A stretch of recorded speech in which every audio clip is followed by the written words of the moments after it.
இப்படிதான் கட்டுக்கிடங்காத கூட்டம்னா நாங்க நிறைய இடங்கள் வசதிகள் இருக்க விறகெல்லாம் போட்டு எரிக்கலாம், பிரமாண்டமா சமாளித்துடுவோம். இங்க ஒரு சிறிய இடத்துல இந்த மக்கள் வெள்ளத்தை, இந்த மகிழ்ச்சி, இந்த கொண்டாட்டத்தை என்னால சமாளிப்பது. திருப்பூர்காடி போனேன். என் ஊரா தான் எல்லாரும் உங்களை காக்க வச்சுக்க மாட்டோம், அடிச்சு தள்ளிடுவோம் மாதிரி நம்ம ஆளுங்க.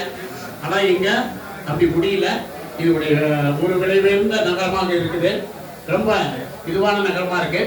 இந்த இடத்துக்கு சேலமாறாரு கொண்டு வந்து சேர்த்தா அந்த பொருளை நான் சொல்லக்கூடாது, நீங்க சாப்பிட்டுட்டு மறக்காம பதிவு பண்ணுங்க. அதுதான் எங்களுக்கு ஒரு லாபமா இருக்குமே தவிர கொடுக்குற பணமோ பொருளோ இருக்காது.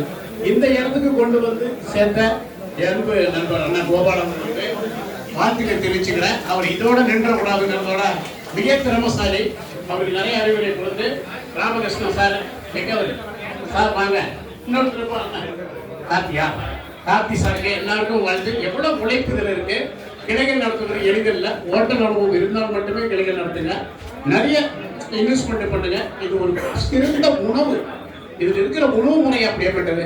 எத்தனை பேருக்கு தெரியும்? நவீன நேரம் எடுத்துக்கல. இதுல இருக்கிற முறையை சொல்லிடுறேன். ஏன் பிரியாணி உலகம் முழுக்க ஃபேமஸ்? என்ன பிரியாணியில பேசணும்னா அதில் போடக்கூடிய பொருட்கள் தான். பட்டா லவங்கம், ஏலக்காவாக இருக்கட்டும், மஞ்சள் உறுப்புல கூட்டக்கூடியது, ஆணினாக இருக்கட்டும், நரம்பு தலைச்ச போக்கி உடம்புக்கு குளிர்ச்சி தரக்கூடியது. அது மேல போடக்கூடிய பூண்டு, தாய்ப்பாடியும் ரத்த தாக்கி குழந்தைகளுக்கு ரத்த நாண நரம்புகள் இதே நரம்பா இருக்கக்கூடியது பூண்டு, இஞ்சி கண்களுக்கு வலிமை சேர்த்து எலும்புக்கு முதுமையில வலிமை சேர்க்கக்கூடியது மல்லி.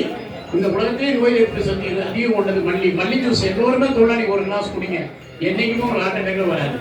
புதினா கேட்க வேண்டாம். ஈரான் ஈராக்ல சுகர் பிரஷர் உலகத்திலேயே குறைவு. காரணம் அவங்க அந்த டீயை கூட ஈரான் டீன்னு சொல்லுவாங்க, அந்த டீயை அருந்துவாங்க. அந்த அளவுக்கு அந்த புதினால மகத்துவம் இருக்குது. புதினா அதுக்கு மேல பொறுத்து எலுமிச்சை, ராஜகனி, வைத்தியத்துக்கே வைத்தியம் தெரிவிக்கக்கூடியது ராஜகனி. நம்மளுடைய எலுமிச்சமாகிறதுக்கு தயிர் மனசுக்கு அமைதியை கொடுத்து டைரக்ட் ஒரு மாதிரி எச்சுன்னு போக முடியாதுங்கன்னா வெறும் வயிற்றுல ஒரு கிளாஸ் தயிரை குடிச்சிட்டு 1 மணி நேரம் சாப்பிடாம இருந்தாலும் உடம்பு குறைஞ்சிடும். டாக்டர் வேறு இருக்காங்க. அது மாதிரி